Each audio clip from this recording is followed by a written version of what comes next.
그런 제 이야기를 이곳에 한번 해볼까 합니다. 여기 계신 분들 대부분이 누군가의 죽음으로부터 커다란 상실감을 느끼신 적이 있으시겠죠? 하지만 저는 그런 상실을 참 빠르게 느꼈습니다. 저희 부모님은 운수업을 함께 하시며 돈을 버셨었는데 비가 억수같이 쏟아부은 어느 날 밤 빗길 추돌 사고가 아주 크게 나서 그 자리에서 바로 명을 달리하셨어요. 아빠는 홀어머니를 제외하고는 일가 친척이 없으셨고 형제 또한 없으셨어요. 엄마도 아빠와 마찬가지셨죠. 제게는 여동생이 하나 있었는데 우린 하루아침에 부모를 잃은 고아가 되어야 했습니다. 그때 저희 자매의 나이가 7살, 5살로 아주 어린 나이였죠. 그런 저희를 거두어 주신 분들은 친할머니와 외할머니 두 분이셨습니다. 두 분께서는 오로지 저희 자매를 위해 함께 살기로 하셨습니다. 한날 한시에 자식들을 잃었기에 그 슬픔을 누구보다 잘 하셨겠죠. 자식까지 잃고 손주들을 거두어 키우는 고통은 저는 아직 감히 상상도 되지 않죠. 또 두 할머니 모두가 각자의 배우자와 사별하고 엄마와 아빠를 키워왔었거든요. 저희 할머니들 팔자도 참 기구한 것 같네요. 저희 친할머니는 외할머니보다 10살 정도 더 많으셨어요. 그래서 그런지 건강이 더 좋지 않으셨어요. 외할머니는 그래도 조금 정정하셨기에 식당에서 일을 할 수 있었지만 친할머니는 그렇지 않았어요. 그래도 저희를 위해 조금이라도 돈을 벌겠다고 폐지를 주우시다고 그만 미끄러지셨고 뼈가 부러지셨죠. 넉넉하지 않은 살림이었기에 한 푼이라도 아쉬운 상황이었거든요. 사실 저희같이 그래도 체력이 붙어있는 젊은이들은 뼈가 부러지면 빠르게 붙잖아요. 하지만 노인들은 그렇지 않더라고요. 어쩌면 그게 치명적인 부상일 수도 있었죠. 저는 어린 나이에 깨달을 수밖에 없었어요. 결국 친할머니는 그해 겨울 내내 누워 계셨던 병실 침대를 털고 일어나지 못하셨고 우린 또 한 번의 슬픈 이별을 겪어야만 했습니다. 그때 제 나이가 중학교 3학년이었어요. 어렸을 때 어렴풋이 느꼈던 부모님의 부재와는 차원이 다를 정도의 고통이 따라오더라고요. 아마 7살이었던 그 시절보다 제가 더 나이를 먹어서 그랬던 것 같아요. 저희에게 주어진 슬픔에 정신을 차리는 것도 힘들었습니다. 하지만 슬픈 것은 저뿐만이 아니었습니다. 저희를 길러주시면서 사돈보다는 서로의 버팀목이 되어주셨던 것인지 친할머니를 잃고 서럽게 목 놓아오시는 외할머니를 보면서 저라도 정신을 차려야 했어요. 그때 자연스럽게 헤어짐을 한 번 더 준비해야 한다는 사실을 알아차렸습니다. 서럽게 눈물을 흘리시는 외할머니의 나이가 80을 바라보고 있었거든요. 저는 그 잔인한 현실이 사무치게 싫었습니다. 한 해, 두 해, 해가 지날수록 할머니는 쇠약해지셨고 저희 집은 원래도 그리 풍족하지 않았지만 더욱 가난해졌어요. 누군가는 생활비를 벌어야 했고 할머니의 병원비를 감당해야 했죠. 그리고 그 누군가는 성인을 바라보고 있는 저였습니다. 저는 공부를 무척이나 잘했었는데 학업을 연장할 수는 없었습니다. 제 꿈과 욕심보다는 가족들의 안위를 책임져야 하는 가장이었거든요.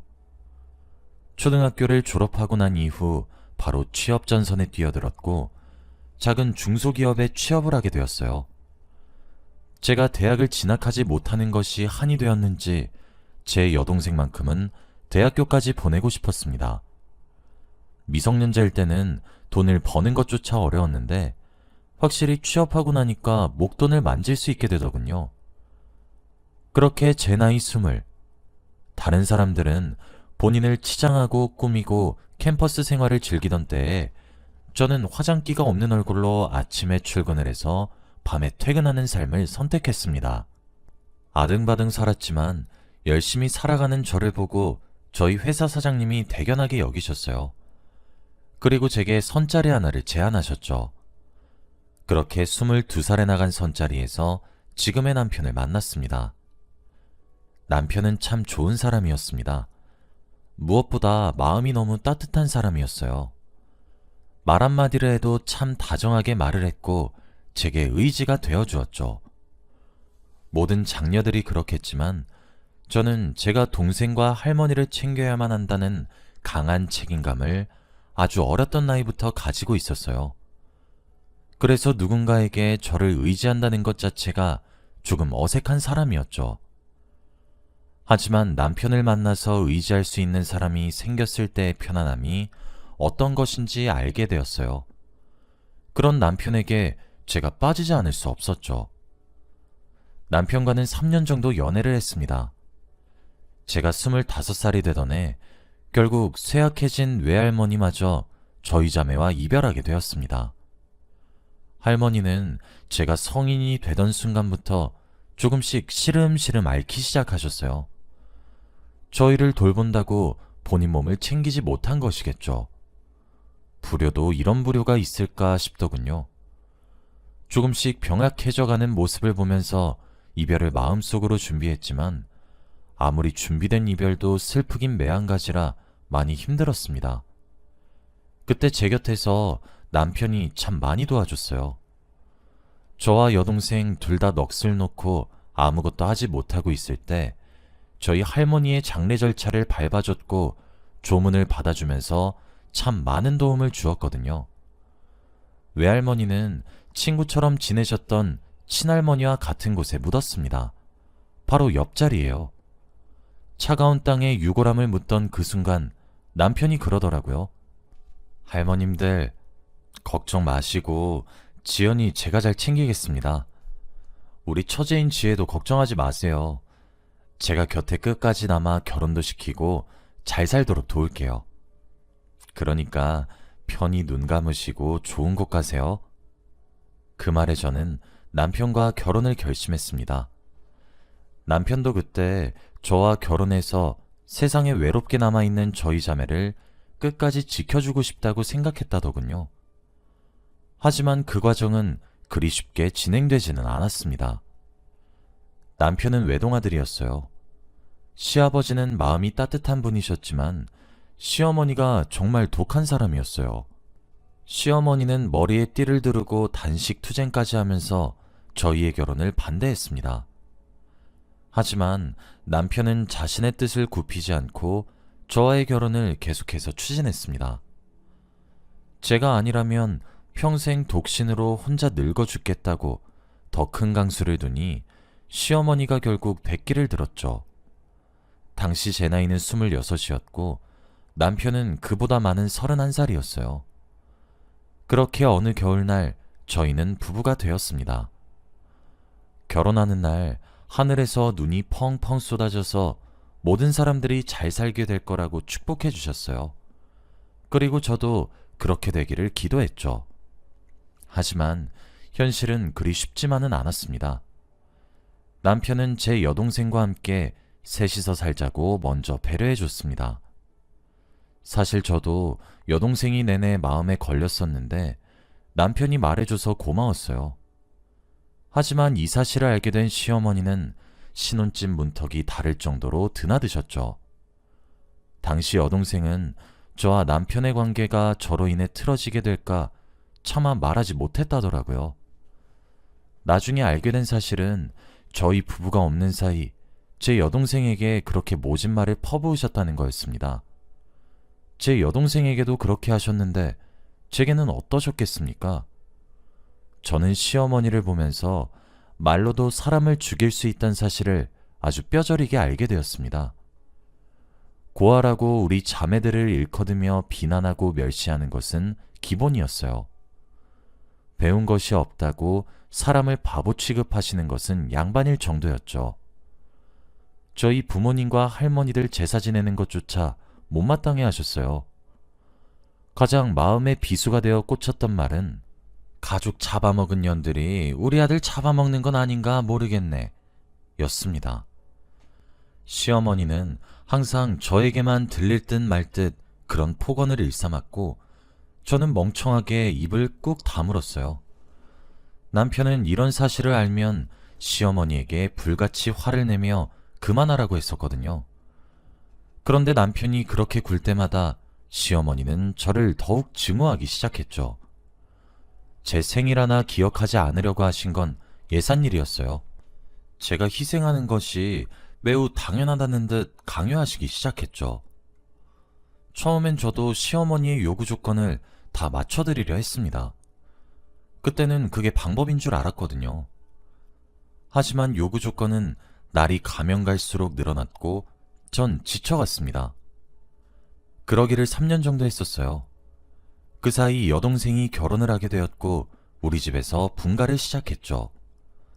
그걸로도 시어머니가 제게 참 많이 화내셨습니다. 여동생 혼수를 왜 내 아들 돈으로 하시냐고 하면서 말이에요. 그래도 저는 그때는 제가 모자라다고 생각해서 매번 죄송하다고 사과를 드렸어요. 그렇게 지내던 어느 날 저와 남편 사이에 드디어 사랑의 결실이 생겼습니다. 임신을 했다고 해서 제가 받는 시집살이가 사라지지는 않았지만 조금 줄어들긴 하더라고요. 아무래도 남편도 제가 임신했다는 명분이 있어서인지 더 적극적으로 중재하기 시작했고 시아버지도 제 편을 들고 좀 더 적극적으로 보호해 주셨죠. 출산의 날은 점점 다가왔고 16시간의 진통 끝에 아이를 낳았고 제 품에 안을 수 있게 되었습니다. 너무 작고 예쁜 공주님이었습니다. 저는 매우 힘들고 어렵게 출산했기 때문에 출산 이후 침대에서 일어날 수조차 없었습니다. 제 여동생은 그동안 고생 많았다며 눈물을 훔쳤고 남편에게도 고맙다고 인사를 했어요. 여동생의 남편 또한 제게 꽃다발을 건네어주며 축하의 인사를 해주었죠.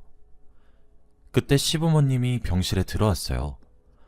저와 제 품에 안긴 딸아이를 흘끗 보시고는 인사도 하지 않는 거냐며 시어머니는 궁시렁거리기 시작하셨죠.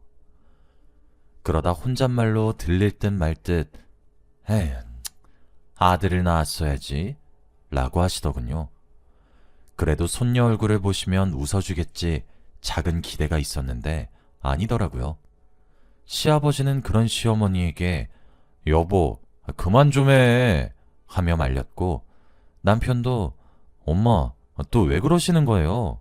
라고 핀잔을 줬어요. 시어머니는 두 남자의 발언에 빈정이 상했던 모양이신지 애꿎은 제게 화살을 돌리셨죠. 그러고는 제게 한마디 하셨어요. 우리 아들 딸이 진짜로 맞긴 한 거니? 너무 안 닮았잖아. 널 닮아 아주 못생겼어. 전 제 두 귀를 의심했어요. 그동안 제게 부모가 없단 점, 여동생과 달리 제약벌은 고졸이란 점, 대단한 직업을 가지지 않았다는 점 등등 많은 모욕적인 말들을 결혼 생활 이후 꾹꾹 참아왔었습니다. 그런데 제가 힘들게 딸을 출산하고 나서 제 정조마저 의심을 당하니 그간 당한 서름이 터졌어요. 이제껏 저뿐만 아니라 제 여동생까지 눈치를 살살 보게 만들더니 이젠 제가 낳은 딸까지 건드리는구나 싶더군요. 여자는 약해도 엄마는 강하다고 내 새끼까지 건드리는 시어머니를 보고 저는 이성을 잃었습니다. 당장 내 병실에서 꺼지라고 성취하는 몸을 일으켜서 시어머니께 온갖 물건을 다 던졌어요. 이제껏 하지 못한 말들을 쏘아대면서 쫓아냈어요. 병원 측에서도 시댁 사람들은 근처도 오지 못하게 막아달라 요청했고요. 남편이고 시아버지고 시댁 사람들의 얼굴은 쳐다도 보기 싫더라고요. 시댁도 남편도 아마 그렇게 이성을 잃은 제 모습을 처음 보셨을 겁니다. 저는 남편의 방문도 거절했습니다. 오로지 제 여동생 부부만 제가 낳은 딸아이를 보는 것을 허락했고 여동생의 간호만 받았어요. 퇴원을 하루 앞둔 날이었습니다. 휴대폰으로 문자가 한 통 오더라고요. 시어머니였습니다. 퍼르장 머리 없는 년? 내가 이래서 집안을 봐야 된다고 했던 거다. 퇴원하고 시댁에 들려 무릎 꿇고 싹싹 빌도록 해라. 저는 그날 결심 하나를 굳혔습니다. 3주간의 산후조리를 받고 집으로 돌아오니 남편이 안절부절한 모습으로 절 기다리더군요. 남편에게 저는 전날 굳힌 결심을 말했습니다. 우리 이혼하자. 남편은 제 선언에 그러지 말라며 매달리기 시작했어요. 사실 남편을 탓할 수도 없었습니다. 제 남편은 다른 사람들과 달리 제 여동생이 인정할 정도로 많이 노력을 했어요. 그냥 시어머니가 엄청 많이 유별난 사람인 것 뿐이었거든요. 시어머니가 제게 모욕을 줄 때마다 귀신같이 나타나서 어머니, 왜 자꾸 그러세요? 그만 좀 하세요. 하며 저를 지켜주는 것은 물론 정말 많이 막아주었어요. 결혼하면서도 제 여동생과 함께 살자며 합가를 제안했던 것도 남편이었고, 여동생이 거절했을 때에도 언니 마음이 불편할 거야 하면서 여동생을 설득했던 것도 남편이었죠. 여동생이 결혼을 하게 되었을 때도 혼수를 챙겨준 사람 역시 남편이었습니다. 제게 늘 고마움과 사랑만 가져다 준 사람은 바로 제 남편이었어요. 여보, 나 이제 못하겠어.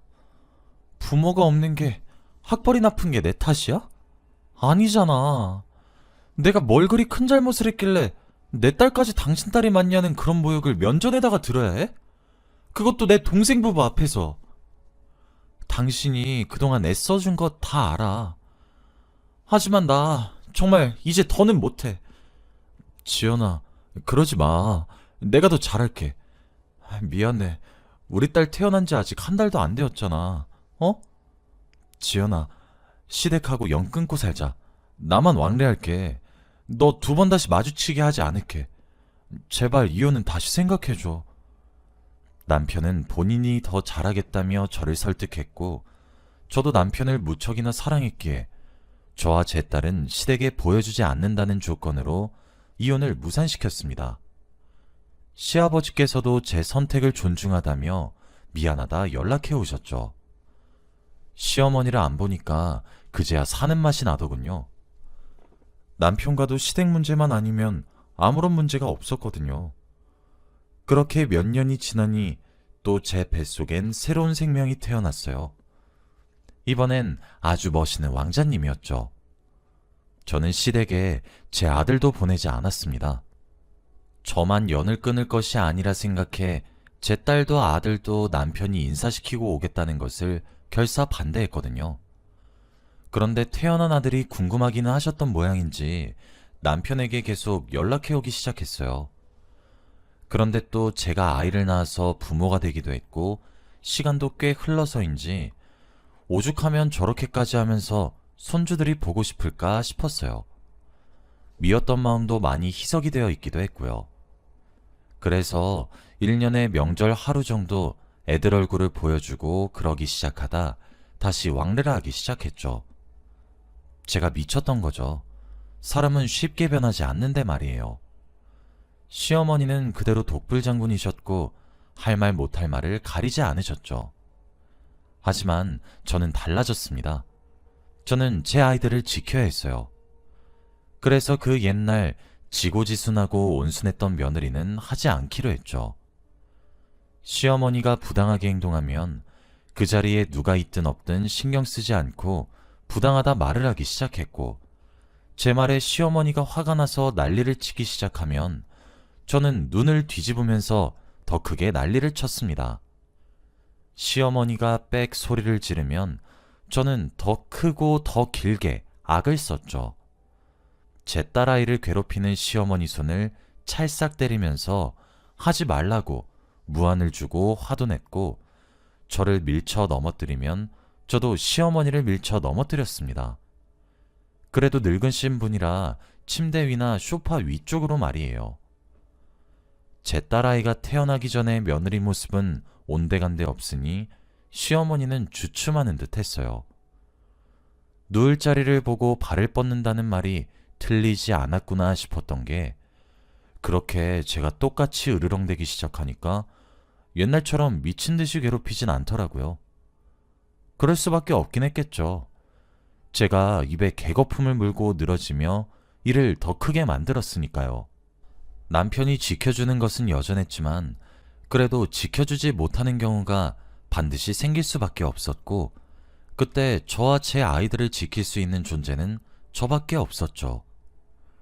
시어머니는 제 아이들을 두고 남녀 차별도 시작하셨는데 그 꼴을 제게 보이실 때마다 저는 그냥 짐 싸들고 저희 집으로 아이를 데리고 와버렸어요. 사과를 하실 때까지 아이 얼굴이나 목소리 보지도 듣지도 못하게 했어요. 아들보다 손주가 예쁘긴 하셨던 모양인지 제게 어금니를 깨물며 사과를 건네긴 하시더라고요.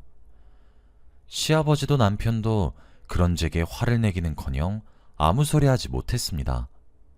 그럴 수밖에 없죠. 가장 곁에서 지켜본 두 사람이 제가 겪은 고통을 제일 잘 알고 있을 테니까요. 그래서 시어머니는 제가 미웠던 것 같아요. 그럴 수밖에 없다고 생각하긴 해요. 결혼 전부터 마음에 들지도 않았던 며느리가 연을 끄는 것도 모자라 나중에 아이를 데려왔다 데려갔다 하면서 사사건건 트집을 대니 더 미워질 수밖에요. 또 시아버지도 남편도 저를 감싸기 급급하니 꼴도 보기 싫으셨겠죠. 하지만 뭐든 정도가 있는 법인데 시어머니는 도를 넘어서시더라고요. 하루는 시아버지 생신이라 아이들을 데리고 시댁에 갔어요. 두 분이서 잠시 함께 외출한다고 하시더니 그때까지 집에 돌아오지 않으셨더라고요. 남편은 어디 들렸다가 온다고 해서 저와 아이들만 먼저 도착했죠. 시아버지 선물을 두고 온다고 시부모님 방에 들어가서 침대 옆에 있는 협탁 위에 제 선물을 놔뒀습니다. 그런데 협탁의 맨 밑 서랍에 종이 한 장이 삐죽 튀어나와 있더군요. 정말 아무 생각 없이 삐져나온 종이를 다시 넣어주려고 들었는데 순간 그 종이 위에 적힌 이름이 눈에 띄었어요. 그리고 그 종이를 읽어내려가기 시작했죠. 그럴 수밖에 없었던 것이 종이에 적힌 이름이 제 이름이었거든요. 내용은 가관이 따로 없었습니다. 종이에 적힌 것은 계획서와 다름없었는데 바로 시어머니가 저희 부부를 이혼시키기 위해 적은 이혼 계획서였어요. 그리고 계획서와 함께 여자 사진 3장이 들어가 있었는데 시어머니가 고른 예비 며느리 후보인 것 같았죠. 계획은 아주 상세했습니다. 제게 남자를 접근시켜 제가 넘어가든 넘어가지 않든 접촉한 사진들을 근거 삼아 남편에게 내밀어서 제가 불륜을 저질렀다고 거짓말을 한 뒤 이혼을 시킨다는 내용이었습니다. 그 와중에 제 아들은 뺏어오고 딸은 제게 쥐어주고 돈 한 푼 주지 않고 쫓아내야 된다고 형광펜으로 줄을 그어놨더군요. 하나부터 10까지 꼭 이혼을 시키고 말겠다는 시어머니의 포부가 느껴질 정도였죠. 저를 싫어하고 있다고 생각은 했는데 이렇게 세세하게 계획까지 쓰고 돈으로 사람을 시켜 이혼을 시킬 정도로 저를 증오하고 계실 줄은 몰랐습니다. 시아버지 생신이라 큰소리 내고 싶진 않았는데 도저히 그냥 넘어갈 수가 없더군요. 저는 그 길로 아이들을 여동생네 부부에게 맡기고 다시 시댁으로 돌아왔어요. 시부모님과 남편은 제가 잠시 자리를 비우고 아이들을 맡긴 사이 시댁에 다 모였더라고요. 마침 잘 됐다 싶었습니다. 저는 거실로 들어가 모두를 불러 모았고 제가 아까 발견한 서류를 들이밀며 말했습니다. 아버님, 좋은 날 이렇게 큰 소리 내게 되어서 정말 죄송합니다. 저 그런데 이제 진짜 못 살 것 같아요. 결혼하던 순간부터 이곳에 오면 숨통이 턱턱 막혔어요. 이유도 없이 누군가의 미움을 오롯이 혼자 받는 게 너무 벅차서요. 그런데 어머님, 해도 해도 너무하시네요. 남편과 시아버지는 그게 무슨 소리냐며 눈을 크게 뜨며 제가 내민 종이들을 보기 시작했죠. 그 종이를 내민 순간 시어머니는 얼굴이 하얗게 질렸고요. 남편과 시아버지는 종이를 찬찬히 읽은 이후 할 말을 잃었더라고요. 하긴 그들도 기가 차고 어이가 없었겠죠. 여보, 그리고 아버님, 저 진짜 너무 힘들어요. 제 배 아파 낳은 자식 여자 남자라고 차별할 때마다 제가 입에 거품을 물며 쌩난리를 쳐도 시어머니가 어디 한 번이라도 달라지셨어요? 저도 사람이에요. 그리고 제 딸아이도 어리지만 사람이에요. 아무리 어려도 감정 다 느끼고 자기가 무슨 처지인지 다 알아요. 저는 더 이상 내 새끼 상처받는 거 보기 싫어요. 여보, 당신이 중간에서 고생한 거 다 알아. 그런데 이건 너무 선을 넘은 것 같아. 우리 이혼하자. 남편과 시아버지는 할 말을 잃었고 전 혼자서 떠들어댔죠. 깔끔하게 재산은 반반으로 나누자. 아이들은 내가 키울게. 대신 당신이 한 달에 아이들을 몇 번 볼지 제한은 두지 않을게. 그런데 이곳에 내 아이들을 데려올 순 없어. 그것만 지킨다면 당신이 아이들과 여행을 가도 신경 쓰지 않을게. 당신이 나랑 이혼하지 않겠다고 하면 변호사 만나러 갈 것 같아. 그러니 우리 그냥 쉽게 쉽게 가자. 전 제 할 말만 하고 그 자리를 떠났습니다. 하지만 어디 이혼이 그렇게 쉽나요? 그리고 이게 저희 부부의 불화로 인해 빚어진 문제가 아니라 시어머니로 인한 문제잖아요. 저희 부부는 여전히 서로를 사랑하고 있기도 하거든요. 결국 우리는 이혼하지 않기로 했어요. 하지만 제가 이혼하겠다는 생각을 다시 물린 것은 다른 이유가 있습니다. 남편에게 전해 들었는데 제가 그렇게 제 할 말만 하고 자리를 뜬 이후 시아버지가 생전 처음으로 화를 내셨다고 하더군요. 정말 큰 소리 한번 내지 않으셨던 분이세요. 시아버지는 시어머니께 그동안 자신이 말렸을 때 귓등으로 듣지도 않더니 이딴 말 같지도 않은 계획을 세우고 있었던 것이냐며 갈라서자고 얘기한 뒤 실제로 이혼을 감행하셨어요. 시어머니가 그제서야 미안하다고 잘못했다고 빌었는데 시아버지는 변호사까지 선임하면서 협의혼을 하지 않겠다면 소송을 불사하겠다고 정말 넌덜머리가 난다면서 깔끔하게 이혼을 강행하셨죠. 한 달도 안 걸리는 시간 동안의 말이에요. 그리고 제게 따로 찾아와 두 번 다시 시어머니 얼굴 절대 마주치게 하지 않겠다고 시아버지께서 정말 호언장담하며 약속을 해주셨고 뱉은 말씀은 꼭 지키시는 분이셨기에 저는 이혼하자는 말을 취소했습니다. 물론 남편도 제게 호언장담을 해줬고요. 지금은 시어머니와 시아버지가 이혼한 지 벌써 4년이 지났는데 저는 정말 행복한 삶을 살아가고 있습니다. 시어머니 한 사람이 사라졌는데 그렇게 삶의 질이 높아질 수가 없어요.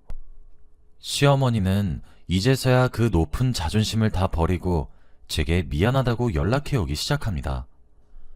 하지만 저는 사람은 변하지 않는다고 믿어요. 그래서 받아주지 않고 있습니다. 시어머니는 아실까요? 본인의 남편과 아들이 얼마나 지긋지긋해하는지 말이에요. 어제는 문자를 보내오셔서는 너무 외롭다고 하시더라고요. 저더러 뭐 어쩌라는 건지. 남편에게 보여줬더니 남편도 한숨밖에 쉬질 않아요. 저는 남편에게는 시어머니와의 연을 끊으라고 강요하지는 않았어요. 아무래도 두 사람은 천륜이니까 제가 강요할 수 없다고 생각도 했고요. 내일 남편이 따로 찾아뵐 것 같은데 참 시어머니도 불쌍하시네요.